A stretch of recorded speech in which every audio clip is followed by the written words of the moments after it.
How's your hammer, everybody? I'm PTDevil, and welcome to another episode of The Deck Doctors. In this series, we'll be looking at some of the most unplayable archetypes in the whole game, figuring out why they're so bad, and designing some new support to help make them playable. The process we'll be using is examining what it is they do, diagnosing what their problems are, and prescribing a treatment for them to be less awful. With all that said, let's get to the video. Did someone say Goblins? Now that we got that out of our systems, let's focus on the task at hand, shall we? Usually when I want to challenge myself with this series, I will do one of two things. Either I will choose an excessively large archetype with support spanning several generations of the game in which defining a concrete playstyle is next to impossible, such as with Red Eyes or Ninjas. Or I will choose an archetype that is so infinitesimally small that there is little to no support at all so that no playstyle was ever made in the first place, a la Entities or Celtic Guards. By that definition, Goblins are unique in that they are neither of these things. The archetype itself is large, clocking in at about 30 cards that goes back as the earliest days of the game's lifespan, with new members coming out as recently as 2018. However, as far as support goes, the deck seems to have been made almost by accident, as out of all of these cards, only one of them serves as actual archetypal support, whereas the rest of them seem to consist of mostly random-ass cards with little to no synergy, cohesion, or logic to their name. Because of this, what I'm going to do for this episode is start with reviewing a couple of standout cards that set up whatever counts as a theme for this archetype, then cover the rest of these in the order of YGO Pro Percy. With that in mind, let's get this review over with. It's gonna be a long ride. We start off with the single solitary support card for this archetype, Scrounging Goblin. It's a level 4 Earth Fiend with 1000 attack and 2000 defense, and if this card inflicts battle damage to your opponent, you can add one Goblin card from your deck to your hand, except the one we fucked up translating. However, your opponent can give you a card from their hand in order to negate this effect. Normally, I would immediately dismiss a card that gives your opponent an easy built-in way to negate it. However, this time I will give this one some credit by making the cost of said negation so high that the opponent would never do that even if they could. If your opponent had the choice of letting you get a search and a free +1, or giving you a card from their hand letting you go +2 with no effort, they would undoubtedly choose the former every single time. However, the rest of this card is nothing to write home about. The entire effect relies on this card inflicting battle damage on a card with a whopping 1000 attack, which is not going to happen. Or if it does, it's not going to last any longer than one turn. That 2k booty might have impressed somebody on turn 2 back in the early 2000s, but it sure as shit didn't help anybody when it came out, let alone now. Even if you do manage to pull it off, while your opponent won't be negating it with the built-in condition, I shouldn't have to remind you that Ash Blossom is still a thing, so there are still plenty of ways to negate this by other ways. That being said, this is still your only option for searching, or even support overall, so feel free to treat yourself to 3 of these. The next card we need to talk about is a rather infamous bunch known as the Goblin Attack Force. Infamous because out of all the monsters that get constantly Rule 34, this one is the one that appears most often. They're a level 4 Earth Warrior with a massive 2300 attack and no defense, because that's pussy shit. And if this card attacks, it is changed to defense position at the end of the battle phase and can't be changed back until the end phase of your next turn. For the time of this card's release, this was basically your one out to just about everything on turn 2, even though it usually meant you would be losing a monster yourself on the next turn. It could be used alongside cards like Skill Drain to prevent its negative effect from going off, as well as cards that change battle positions on a regular basis like All Out Attacks or Labyrinth of Nightmare if you are particularly pressed for cash. Despite that, all it does is serve as an above-average beat stick with little to nothing to offer in terms of gameplay. Still, it was a very popular card in the early game, and it left enough of a legacy to not only appear in the artworks of several cards beyond its own, but it also spawned several retrains, which we will obviously talk about later, that adopt this card's battle position changing effect into their own. An effect which I will heretofore refer to as the Attack Force effect for convenience sake.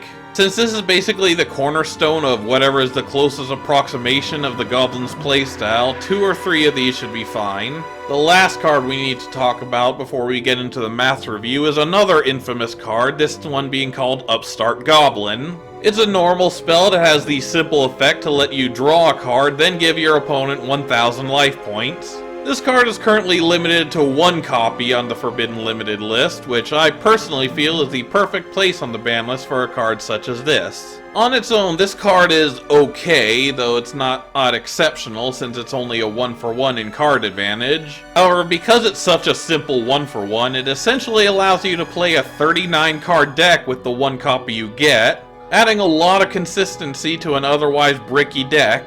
With all 3 copies, that turns into a 37 card deck, which may seem inconsequential by comparison, but trust me when I say that that makes a huge difference. As for how it relates to Goblins, because this card is so good, a lot of cards in the archetype focus on drawing cards as a reference to just how good this card is. How good they are at doing that we'll get into once we review them, but as for this card, feel free to run the 1 copy Konami gives you.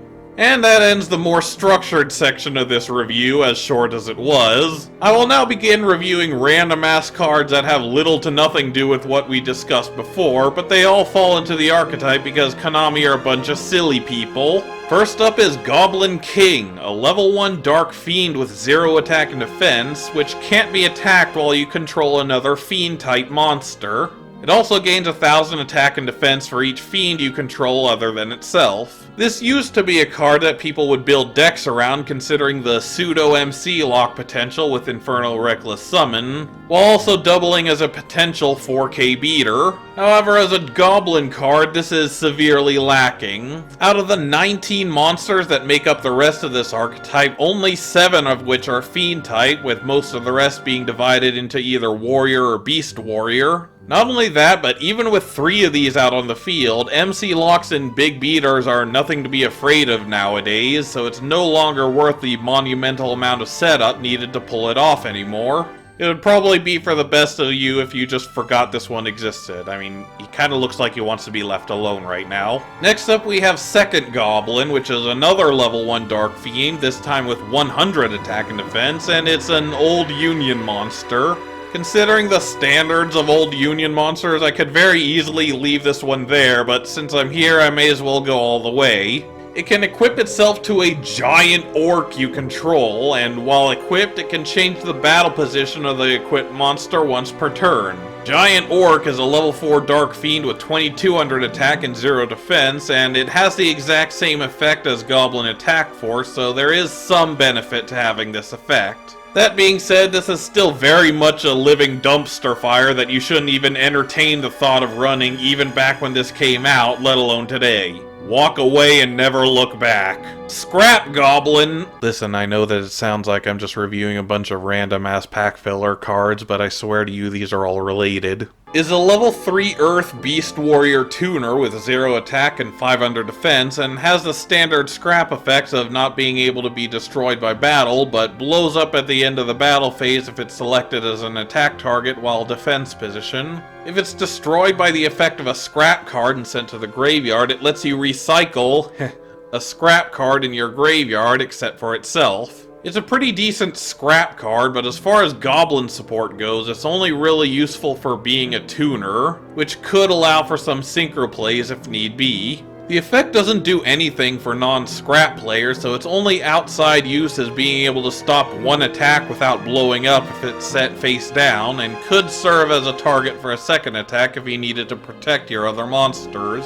Despite everything I just said, you don't want to run this. Next up is Goblin Decoy Squad, which is the first retrain of the attack force. It's a level 4 Dark Warrior with 1000 attack, and when it inflicts battle damage, you can draw 1 card. Also, this card has the attack force effect. The effect is pretty decent for a Goblin card, and it's reminiscent of Scrounging Goblin in giving advantage through battle. However, much like Scrounging Goblin, the biggest hurdle for this card is its own crappy stats. If you could somehow attack directly with this card, it would be a handy way to draw, much like an upstart goblin on legs. But since there's no actual support to help it achieve this, I wouldn't bother with this one as it is. Next up we have Goblin of Greed, a level 4 fiend with 1000 attack and 1800 defense, and as long as it remains on the field, neither player can activate effects by discarding from their hand. This can be used to lock out a lot of common cards such as Twin Twisters and Ash Blossom, as well as shut out a lot of decks that rely on discarding such as Mermails and Dangers, though ironically it can't stop the Dangers themselves. However, this one still falls squarely into the category of way too specific of a counter card in order to work. On top of that is, once again, the crappy stats, so even if it does hurt the opponent, they can just simply run this thing over with a lot of cards that are commonly run in Chain Beat. All in all, just don't bother.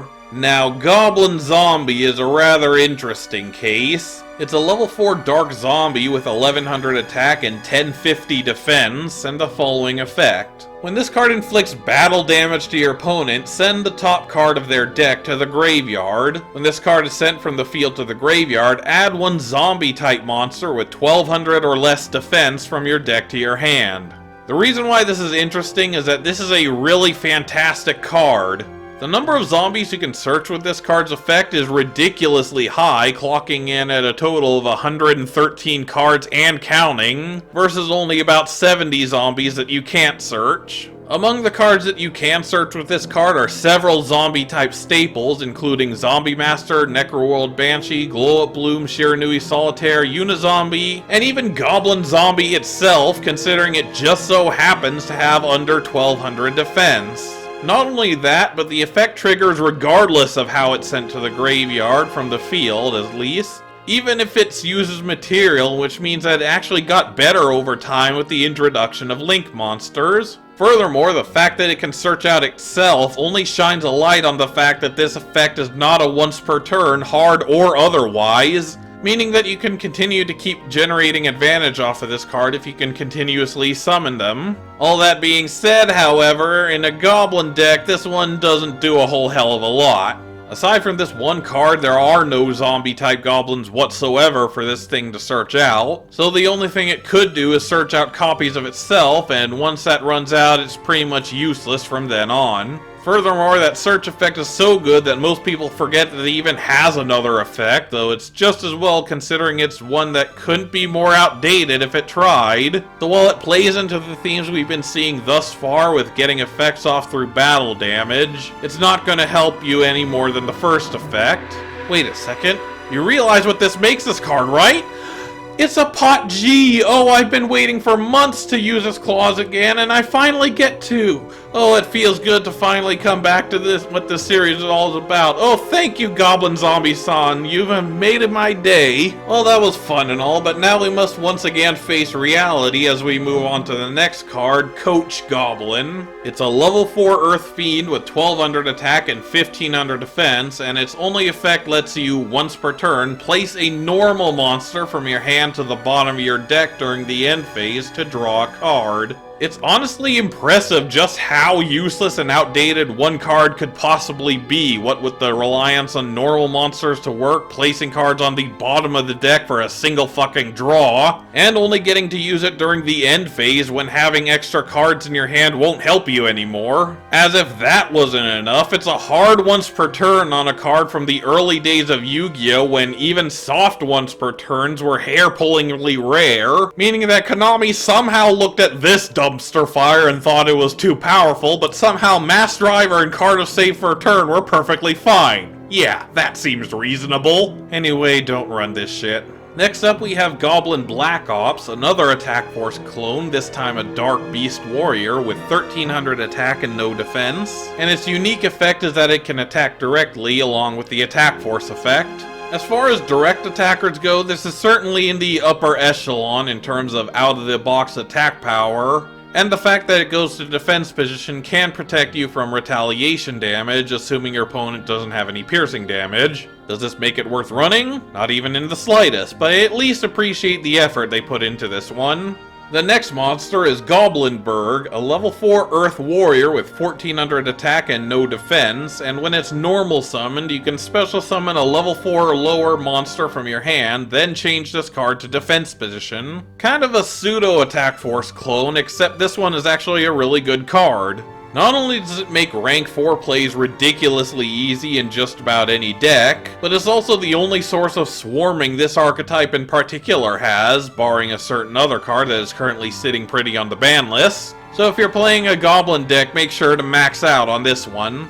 Next up is Goblin Pothole Squad, which is, surprisingly enough given the name and artwork, not an attack force clone at all. It's a level 4 Earth Warrior, this time with 1500 attack and 400 defense. And when it's normal summoned, trap cards cannot be activated in response. Also, while it's on the field, trap hole trap cards cannot be activated in response to any summon except the other one we fucked up translating. Seriously, Konami, that's twice in the same damn video with 2 separate archetypes. Would direct translations really kill you once in a while? Specific counter cards rarely do anything of significance to any deck, and despite this one countering an entire archetype, this one is definitely no exception. Don't run it. Next up, we have a proper attack force clone in the form of Goblin Recon Squad. It's a Wind Warrior with 1700 attack, and when it successfully attacks directly, you can look at a random card in the opponent's hand, and if it's a spell card, send it to the graveyard. Also attack force effect. Getting information on the opponent can be a good thing in some situations, and it does have the potential to knock a card out of their hand while it does so. However, not only is it incredibly slow in doing so, it does so randomly and one at a time, so it's not worth the colossal effort. It does have decent attack stats, but especially in this archetype, there are still several better options. Next up, we have a quick one in Blindly Loyal Goblin, a level 4 Earth Warrior with 1800 attack and 1500 defense, and its only effect is that it cannot switch control over to the opponent. For the time of this card's release, this was a halfway decent beat stick, given how your opponent couldn't snatch steal it. But nowadays, halfway decent beat sticks aren't nearly as valid anymore, let alone anything that would help this deck of all things do anything of relevance. Goblin Marauding Squad is yet another attack force clone, an Earth Beast Warrior with 1900 attack. And its non-attack force effect is that your opponent cannot activate cards or effects when this card declares an attack. A 1900 attack body on a level 4 with an Armades shutdown is pretty good all things considered, but battle traps are rarely run nowadays, so it's not likely to do anything that the others cannot. Next up is still another attack force clone in the form of Goblin Elite Attack Force. It's an Earth Fiend with 2200 attack and 1500 defense, and its unique effect is nothing. It has absolutely nothing else besides the standard attack force effect. Presumably this is supposed to be balanced by this thing having a moderate amount of defense points for a level 4, but 1500 is still a very easy bar to clear, so it's not worth the 100 points less of attack over the original. Speaking of which, Toon Goblin Attack Force is yet another attack force clone, although this one may be the most cloney of the bunch. It's literally just Goblin Attack Force with the standard Toon restriction slapped on it, meaning it can't attack the turn it's summoned, it can attack directly while you control Toon World and the opponent doesn't control a Toon monster, and if Toon World is destroyed, this card is destroyed as well. This is a straight up downgrade to the original in just about every sense of the word. The summon sickness of Toons defeats the whole purpose of having a normal summonable 2300 beat stick, and the deck already struggles with speed as it is, so they really can't afford to be slowed down even further with this card.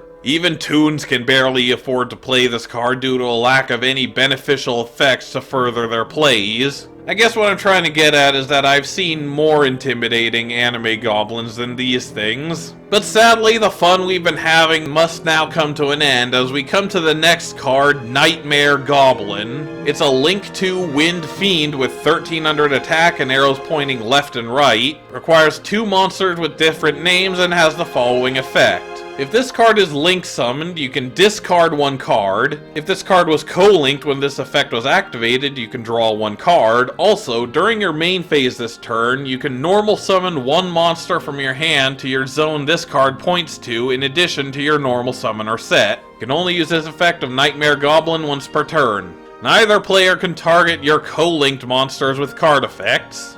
Alright, so this one is banned. You straight up can't play this card. If you thought it might be due to the overwhelming power of its targeting protection effect to save your co-linked monsters from even the fiercest of tributes to the Dooms, well, your heart's in the right place, but I'm afraid you are sorely mistaken. Getting a double summon effect on an easy to summon Link 2 monster with near generic materials is a combo extender with almost unlimited potential that just about any deck can use. Granted, it's limited to its Link arrows, which requires a bit of extra setup in order to pull off, but any self-respecting Link spam deck should be able to pull off that kind of setup in their sleep and still have more than enough resources to summon this card and use its effect. Considering the fact that Konami also recently banned Brilliant Fusion for a very similar reason, having an easier version of that effect is not going to be coming back anytime soon. The final monster in this archetype is a fucking low-level normal monster. What the f- Goblin Calligrapher is a level 1 Dark Fiend with 400 attack and defense, and that's all there is to it. I'm sure some of you may be thinking that this is a holdover from the early versions of the OCG when shitty low-level normal monsters were the norm for this game. Yeah, about that. Do you have any idea when this card actually came out? This card debuted in the same set as Armed Dragon level 7 when the GOAT format was in full swing and normal monsters were borderline useless, unless they were named Gene-Warped Warwolf or were otherwise big enough to get over whatever the opponent can summon on turn 1. Furthermore, there's the fact that Scrounging Goblin still wouldn't come out for another 10 years by this point, so it wasn't even supposed to have any archetypal synergy, since there wasn't one to be had by this time. In other words, aside from lore-related reasons, there's no objective reason for this card to exist, let alone for it to actually be run. Moving on and never looking back. Getting into the spell and trap lineup, Goblin's Secret Remedy is a normal spell that increases your life points by 600 points. 2 words, Moo Yon Curry.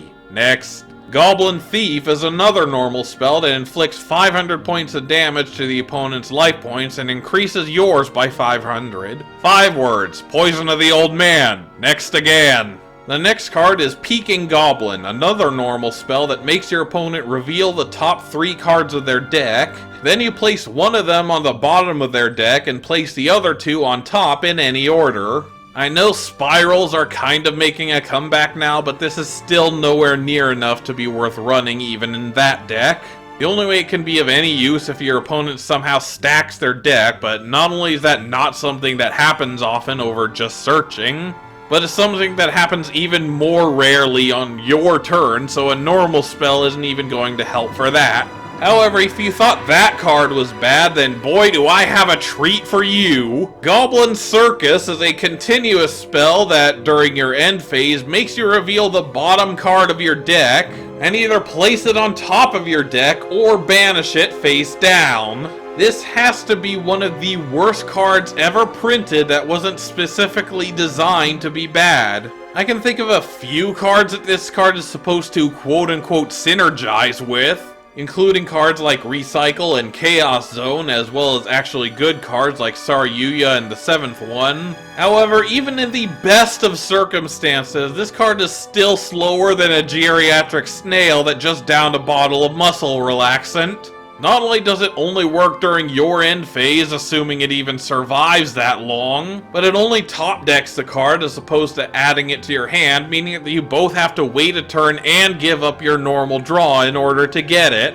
It's honestly kind of inspiring just how useless they can make a card when they're not even trying, as opposed to cards that are designed to be bad that end up being played in several rogue tier and even meta decks. Konami, I don't know what's going on with you, but I think there's a couple of people on the card design team that desperately need a career change. Anyway, don't run this card. Their first trap card is Good Goblin Housekeeping. Draw cards equal to the number of Good Goblin Housekeeping cards in your graveyard +1, then select one card from your hand and return it to the bottom of your deck. Some of you older players may remember a time when emergency provisions of all cards randomly saw itself on the ban list for one format and nobody knew the reason. Well, here would be the reason, but it's still not a good one. Out of the box, this card is a -1 in card advantage, but with enough copies of itself in the graveyard, that turns into a +1 instead. However, it only counts the number of copies in the graveyard upon resolution, so if you were to, say, chain an effect that would send this card to the graveyard before it resolves, such as Emergency Provisions or even MST, it will count itself in its own effect, turning the minimum +1 into an even 0, and the maximum into a potential +2. Furthermore, if you chain multiple copies of this card and send them all to the graveyard in the same chain, you could potentially get multiple +2s at once and completely refresh your hand. Definitely not a good strategy considering it needs an unsearchable quick play and 3 barely searchable trap cards in order to work. But in a Goblin deck, draw power is still appreciated enough to run 3 now that Upstart Goblin is limited. The next card is Minor Goblin Official, a continuous trap which you can activate when your opponent's life points are 3,000 or less, and all it does is burn your opponent for 500 during each of their standby phases. This has to be the slowest Win More card I have ever seen, which is pretty impressive for the nature of Win More cards. If you have the ability to get your opponent down to 3,000 life points, then you should have the ability to finish them off without needing a card as insignificant as this one. At least the name is appropriate, since this is an incredibly minor card to deal with for both players involved. Next we have Hard Sellin' Goblin, another continuous trap that bounces an opponent's spell trap each time your monsters inflict battle damage. Even if you can fulfill this card's activation requirements, your opponent will almost definitely have something they can use to stop this card, assuming they even have shit in their back row to bounce to begin with. Not only that, bouncing the opponent's back row as opposed to just destroying it hardly ever works, as they can simply slap it back down on the field during their next turn and have absolutely no problems whatsoever. Just don't bother with this one. On the other hand, Robin Goblin is a really good card, especially in the Goblin deck. It's another continuous trap with a similar effect that discards a random card in the opponent's hand each time your monsters inflict battle damage. Hand ripping is a fantastic effect, especially on cards like this where you can use the effect more than once per turn to potentially discard your opponent's entire hand in one turn. It is a bit slow considering it's a trap card and it relies on you dealing battle damage to your opponent to work, but it's still a great card, and in a Goblin deck you need all the help you can get, so feel free to run 3 of these. The next card is Prepare to Strike Back. You could make the argument for this card not being a part of the deck since it's not a Goblin card aside from the artwork, but it was clearly designed with Goblins in mind and is meant to synergize with the deck, which is more than I can say for about 90% of this archetype. Anyway, it's yet another continuous trap card which, when your opponent attacks a face-up defense position monster you control, makes you toss a coin? Oh, no, please, dear God, no, not like this. I don't want to have to go through this again. I don't want to be in pain anymore. Anyway, it makes you toss a coin and call it. If you call it right, your monster is switched to attack position, and if you call it wrong, you take damage equal to the difference between the attacking monster's attack and your monster's defense. Keep in mind, it says you take damage, meaning that it burns you for that amount instead of giving the attacking monster piercing damage, which then means that there are several ways that your opponent could potentially abuse this effect. For starters, if your opponent already has piercing damage and you whiff with this, you're essentially taking double the damage for no payoff. And if they're attacking with a monster with less attack than your monster's defense, that means that you take the same amount of damage the opponent is about to take. Even if you do call it right, you're not that much better off since your opponent could very easily play around it by not attacking a monster with more attack points, meaning that you'd still lose the monster and take damage anyway. At least then you wouldn't be taking as much damage in the case of piercing, but without it you'd essentially be forcing yourself to take damage when you otherwise wouldn't and still be out of a monster for your effort. I can see the idea here, but between the gamble effect, the huge downside, and the minimal to non-existent payoff, it really does feel like an Arcana Force card with the high-risk, low-return stakes returning in spades. Good effort, Konami, but I think I'm going to be better off running Labyrinth of Nightmare instead. The last card in the archetype, thank God, is Goblin Out of the Frying Pan. One of the worst cards I've seen since about 5 minutes ago. It's a counter trap that lets you pay 500 life points to negate the activation of a spell card and return it to the owner's hand.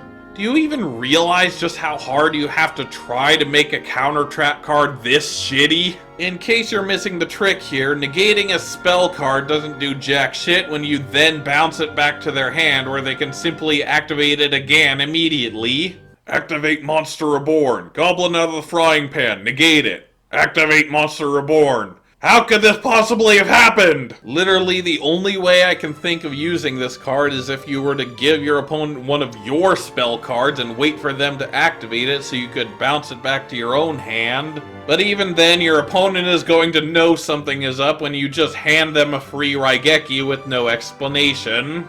Also, as I mentioned at the start of this video, giving your opponent free shit from your own resource pool is an incredibly stupid thing to do since it's an inherent -2 even in the best of circumstances. Don't even think about running this thing even if your life depended on it. This hot mess is the closest approximation to a goblin deck that you can get in today's metagame, and it's absolutely not something you should take beyond a casual level. As for the diagnosis, there's not much I can say here beyond the obvious, in that they need a proper deck to build around. They have just enough of a theme to establish a direction for the archetype to go, but they just need to make some actual progress toward it. Other than that, there's just not enough substance in the archetype to make any further calls about what they need. Most of the archetype is made up of just random pack filler trash that were accidentally made into an archetype later in the deck's lifespan. And the members that make up the actual support for it are so far and few between that all they really need is just more members that can actually create some sort of synergy. So now we come to the prescription. Like last time, we're going off of next to nothing in terms of existing support, so I may as well try to explain myself. I decided to focus on the attack force playstyle in that it focuses on aggressive beatdown and battle position changing in order to go for an OTK. Ironically, by extension of this, a lot of it does focus on having defense position goblins in order to use a lot of their effects. To highlight these themes, let's get into the new support by reviewing their new hand trap monster, Goblin Rally Squad. It's a level 4 Earth Beast Warrior with 1000 attack and no defense, and the following effect. If you control a defense position goblin monster, quick effect, you can send this card from your hand or field to the graveyard, change the battle position of any defense position goblin monsters you control. Also, all goblin monsters you control gain 1000 attack until the end of this turn. You can only use this effect of Goblin Rally Squad once per turn. It also has the attack force effect, but really nobody's going to be using that. At first it seems a bit underwhelming since it's only an honest effect, but for a simple linear beatdown deck, that's perfectly fine. Especially considering it also switches your 0 defense monsters into attack position so that they can potentially fight back if your opponent tries to beat over them. The only issue it runs into that it also switches Scrounging Goblin to attack position as well, and the attack boost will only make it equal to its defense, so not only are you still losing the monster, but now you're going to be taking battle damage as well. Regardless, be sure to run 3 of these. Next up we have Goblin Adventure Squad, or as I like to call them, GAS. It's a warrior with 1800 attack with the following effect. If this card is summoned, you can special summon 1 goblin monster from your hand. You can only use this effect of Goblin Adventure Squad once per turn, also the attack force effect. This is a much better, albeit less generic, version of Goblinberg's effect, and it even combos well with said card to add even more swarming to the deck. It also combos well with their new Xyz monster as well, though said Xyz also places a few more restrictions on your plays if you choose to do so. Regardless, it's simple, effective swarming, and you could never do with any less than 3. The next 2 cards are Goblin Cavalry Force and Goblin Tech Force, a couple of simple attack force clones that I decided to lump together for convenience sake. Cavalry Force is an Earth Warrior with 1900 attack that can attack twice during each battle phase, and Tech Force is a Dark Machine with 2000 attack that can't be destroyed by battle or card effects. Also check out those Attack Force effects. Yeah, these don't really do a whole hell of a lot other than hit really hard, but again, that's perfectly fine since this archetype is kind of embarrassingly lacking in that regard. Not counting the original Attack Force, there's not a whole lot of power going around and absolutely no protection whatsoever, so a couple of simple big beaters with some decent protection on one of them actually do a whole lot of wonders for this deck. Run 2 of each. The next monster is the first boss monster of the archetype, Goblin Commander Raihan. I'll give you 3 guesses to figure out where this one came from. It's a level 8 warrior with 2800 attack and 2300 defense and has the following effect. If you control 2 or more goblin monsters, you can special summon this card from your hand. During the end phase, quick effect, you can change the battle position of all other monsters on the field that declared an attack this turn. You can only use each effect of Goblin Commander Raihan once per turn. If a goblin monster you control attacks a defense position monster, inflict piercing battle damage. Interestingly, this one doesn't have the Attack Force effect, but instead it counters the Attack Force effects of other goblins by switching them back into attack position during the end phase. It also switches Scrounging Goblin to defense position where it'll both be safer and allow you to use some of the other support cards such as Rally Squad. It can also be used during the opponent's turn to switch their monsters to defense position so that they can be run over easier, which makes the fact that it grants piercing damage a lot more useful, even though it's not likely to go off since the opponent's going to be attacking, meaning they probably won't be leaving this card on the field. In addition to all of this, it also has an easy built-in summoning condition akin to Great Shogun Shien that allows it to hit the field easily in order to make the most use out of its effects. Be sure to run 2 or 3 of these. The last monster is Goblin Guerrilla Force, a rank 4 warrior Xyz with 2700 attack, requires 2 level 4s and has the following effect. If this card is Xyz summoned, you can discard 1 card, add 1 goblin monster from your deck to your hand. You can detach 1 Xyz material, then target 1 goblin monster in your graveyard, special summon it in defense position. You cannot link summon the turn you activate this effect. You can only use this effect of Goblin Guerrilla Force once per turn. Also, check out that Attack Force effect. Aside from having a sizable number of attack points for a rank 4, it also helps flood the field by not only being able to search out Raihan on summon, but also providing the fodder needed to special summon it with its own detach effect.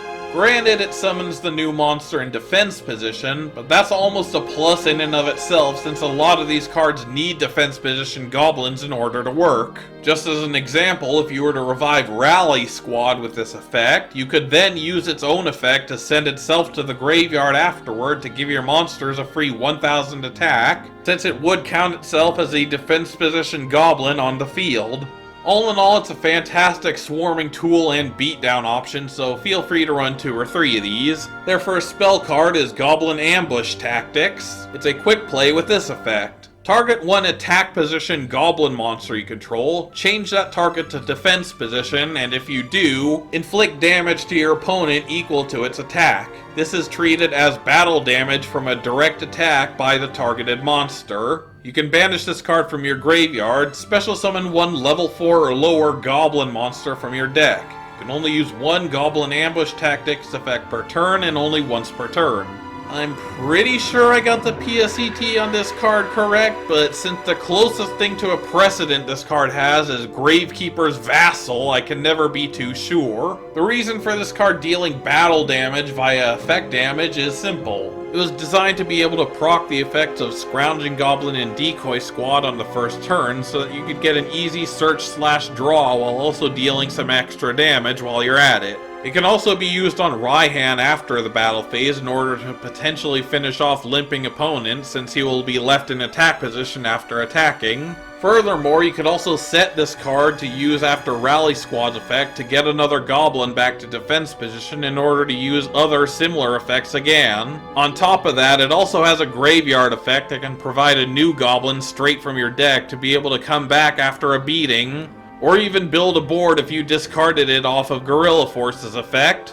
All in all, the sheer versatility of such a simple card warrants maxing out on this one too. The next card is Goblin Battle Preparations, a continuous spell with this effect. Once per turn, you can target one goblin monster you control, apply one of the following effects. It can attack directly this turn, it gains 1000 attack until the end phase of this turn, it can make up to 2 attacks on monsters during the battle phase this turn, or it cannot be destroyed by battle or card effects until the end of the next turn. The point of this card is to essentially bestow the effects of Black Ops, Rally Squad, Cavalry Force, and Tech Force onto whichever monster you need at the moment. In particular, cards like Scrounging Goblin and Decoy Squad would most benefit from the first 2 effects, while cards like the original Attack Force would benefit more from the latter 2. With multiple copies of this card, you could potentially spread the love around multiple goblins, or even stack them all on top of one in order to get the most out of your big numbers. Make sure to run 3 of these as well. The last card is Goblin Battle Hunger. It's a normal trap with this effect. If you control a face-up defense position goblin monster, change the battle position of all monsters on the field, then you can destroy cards on the field up to the number of attack position goblin monsters you now control. You can only activate 1 Goblin Battle Hunger per turn. Mass, non-targeting destruction, and battle position changing seems like a great thing to have, and to be fair, if it's in a deck like this, it kind of is. It has the potential to stop an opponent's battle phase, since while Link monsters won't be affected, you'll still be able to destroy at least one of them, since your defense position goblins will now be in attack position in order to count towards the destruction effect. It's not going to win you the game or anything, but it's just useful enough to warrant running 2 copies. And that should do it for the video. It's not anything that's going to be tearing up the meta anytime soon, but at the very least, it's playable now, which is arguably the whole point of the series. Goblin something something. Generic comment about Goblin history. Insert remark about new Goblin support. Closing pun and Goblin Slayer reference. Thank you guys so much for watching this meme fest disguised as a review show. This one was a bit of a chore to make, not only to edit, but also to avoid making the same jokes over and over. Hopefully this wasn't too far dependent on those overdone references. Also, I'm so sorry I've been missing my uploads lately. Work has been a bit hectic and I haven't been able to keep uploading since I still don't make any money from this. Regardless, thank you guys so much for watching, and until next time, don't get run over, and I'll see you guys later.